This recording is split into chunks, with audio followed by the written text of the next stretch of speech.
They shouldn't disregard feedback raised by the second and third lines. So now let's see what they shouldn't do in order to make sure that they are effective, that the model is implemented effective, right?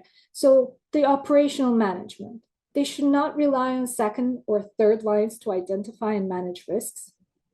They shouldn't misrepresent information related to controls. They shouldn't bypass controls in pursuit of efficiency. They shouldn't disregard feedback raised by the second and third lines.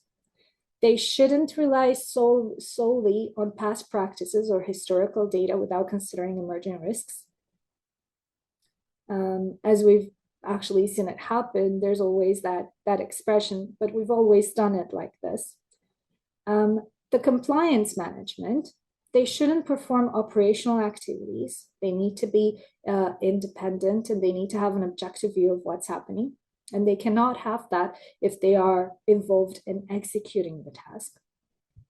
They shouldn't dictate controls or practices without the consultation of the first line. It's very important because the first line is the experts when it comes to the execution of the tasks or the controls.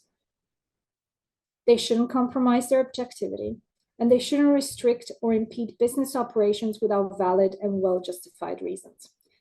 They shouldn't avoid regular review and reassessment.